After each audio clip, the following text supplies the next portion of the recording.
का एक्सरे कर देंगे, दूध का दूध, पानी का पानी हो जाएगा। सबकी संपत्ति की जांच होगी। एक्सरे, कांग्रेस के शाहजादे की एक्सरे मशीन। अब जैसे ही मैंने ये देश के एक्सरे की बात की,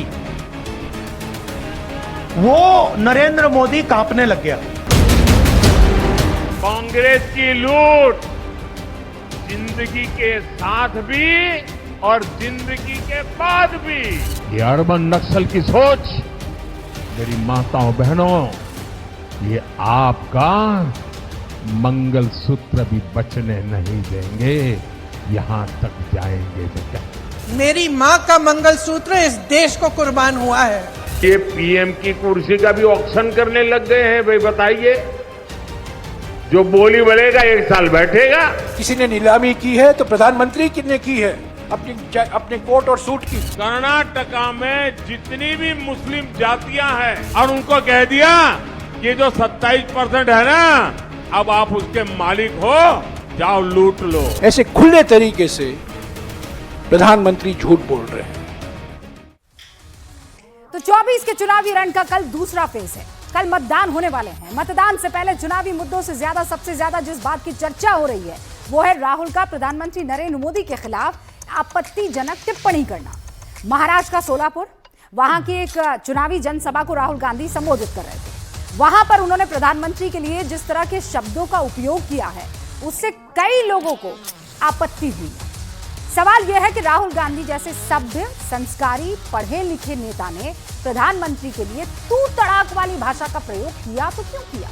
क्या इसकी वजह यह है कि राहुल गांधी और कांग्रेस ने पिछले 3-4 दिनों में जितने भी मुद्दे उठाए, उन्हें प्रधानमंत्री ने ऐसा टर्न दिया या ट्विस्ट दिया कि वही मुद्दे कांग्रेस पर बैकफायर करने लगे? ये बात हम आपको उदाहरण के जरिए समझाएंगे और ध्यान से सुनिएगा। राहुल गांधी ने क्या मुद्दा उठाया था? आर्थिक सर्वे का, याद कीजिए। आर्थिक सर्वे का वो मुद्दा, इसके पीछे राहुल गांधी की जो सोच थी वो भारत में आर्थिक असमानता को खत्म करने की थी। लेकिन आर्थिक सर्वे के वादे को प्रधानमंत्री ने कैसे काउंटर किया? कांग्रेस सत्ता में आई तो महिलाओं का मंगलसूत्र भी नहीं बचेगा। यानी इसके जरिए प्रधानमंत्री ने देश के करीब 38 करोड़ ऐसी महिला वोटर्स पर सीधा प्रभाव डालने की कोशिश की जिनका मंगलसूत्र में विश्वास है। अच्छा, इसके अलावा राहुल गांधी ने जब वेल्थ रीडिस्ट्रीब्यूशन यानी संपत्ति बंटवारे की बात कही तो प्रधानमंत्री ने क्या कहा? ये कहा कि आपकी संपत्ति घुसपैठियों में बांट देंगे। इसके जरिए बीजेपी ने सीधे सीधे देश की एक बड़ी आबादी को ये संदेश देने की कोशिश की कि राहुल गांधी के विचार उनके लिए हानिकारक है और खतरनाक है। अच्छा, फिर बीजेपी ने आरोप लगाया कि कांग्रेस कर्नाटक के सभी मुसलमानों को ओबीसी आरक्षण दे रही है और ओबीसी समाज का हक छीना जा रहा है। इसके जरिए बीजेपी ने क्या किया? देश की 44% ओबीसी आबादी पर सीधा प्रभाव डालने की कोशिश की। अच्छा, इसके बाद कांग्रेस के इंटरनेशनल विंग ओवरसीज, कांग्रेस के कर्ता धर्ता सैम पित्रोदा, उन्होंने देश के सामने एक विचार रखा। क्या विचार था? कि विरासत में मिलने वाली संपत्ति का, यानी इनहेरिट की गई प्रॉपर्टी का जो 55% हिस्सा है वो सरकार को ले लेना चाहिए, एक विचार था। बीजेपी ने इसे विरासत पर कांग्रेस की शरारत इसे बता दिया।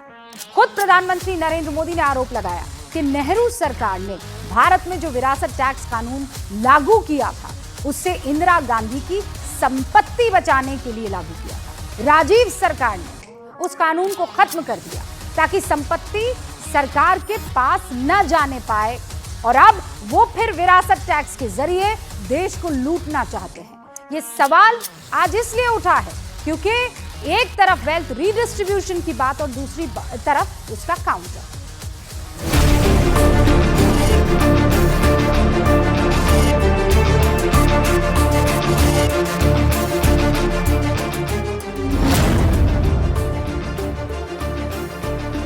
सावन के महीने में मटन बनाने का मौज ले रहे हैं।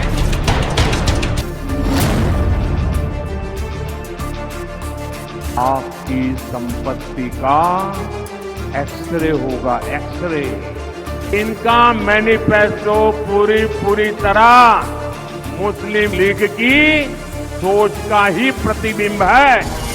कल लोकसभा चुनाव के दूसरे चरण का रण है। जिसमें 13 राज्यों की 88 सीटों पर वोट डाले जाएंगे। पहले चरण में जहां मटन, मछली, मुगल जैसे मुद्दे सबसे अधिक चर्चा में थे, वहीं दूसरे चरण के चुनाव में बाजी पूरी तरह पलट चुकी है। इस चरण में सबसे अधिक चर्चा जिन मुद्दों की है, उनमें संपत्ति के बंटवारे का मुद्दा, विरासत टैक्स और कर्नाटक में मुस्लिम आरक्षण का मुद्दा है। ऐसा माना जा रहा है कि इन्हीं मुद्दों पर दूसरे चरण में वोटर अपने वोट डालेंगे। पिछले 3 से 4 दिनों में किस तरह प्रधानमंत्री नरेंद्र मोदी ने चुनावी पिच पूरी तरह बदल दी है, उसकी एक तस्वीर देखिए।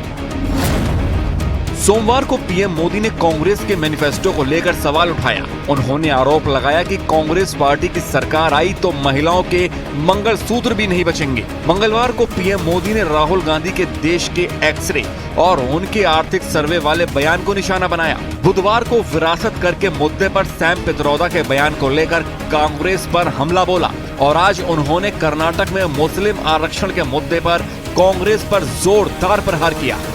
उन्होंने मैनिफेस्टो में तो लिखा है कि आपकी संपत्ति का सर्वे करेंगे। हमारी माताओं बहनों के पास जो स्त्री धन होता है, जो मंगलसूत्र होता है, उसका सर्वे करेंगे। आपकी संपत्ति भी छीनना चाहती है कांग्रेस। एक्सरे कराने वाली, एक्सरे मालूम है ना, उनके नेता बोल रहे एक्सरे करेंगे और आपके लॉकर में क्या पड़ा है वो खोज के निकालेंगे, आपके घर में क्या पड़ा है वो खोज के निकालेंगे। कांग्रेस सरकार ने कर्नाटका में जितने भी मुस्लिम समाज के लोग हैं, उन्होंने रातों रात एक कागज निकालकर हस्ताक्षर करके उन सबको ओबीसी घोषित कर दिया। उस मुस्लिम समाज को ओबीसी को जो मिलता था वो लूट करके उनको दे दिया। प्रधानमंत्री नरेंद्र मोदी कांग्रेस पर ताबड़तोड़ प्रहार कर रहे हैं। विपक्षी पार्टियां उनके प्रहार पर संभल पाती उससे पहले ही वो नया मुद्दा सामने ला देते हैं। आज एक बार फिर उन्होंने कांग्रेस पार्टी पर विरासत टैक्स को लेकर निशाना साधा। उन्होंने ये आरोप लगाया कि इंदिरा गांधी के निधन के बाद खुद को मिलने वाली संपत्ति को बचाने के लिए तत्कालीन प्रधानमंत्री राजीव गांधी ने साल 1985 में इनहेरिटेंस टैक्स को हटा दिया था।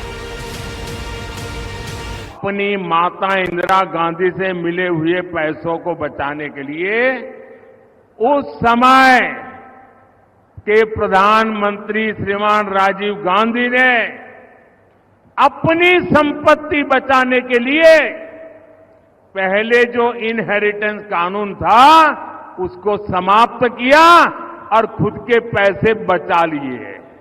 आप ये मत सोचिए कि जाति जनगणना सिर्फ कास्ट सर्वे है। वो जाति का सर्वे है, मगर उसमें हम इकोनॉमिक और इंस्टीट्यूशनल सर्वे भी जोड़ेंगे। देश को पता लग जाएगा कि इस जात में इतने लोग हैं, दलित इतने, आदिवासी इतने, गरीब जनरल कास्ट इतने,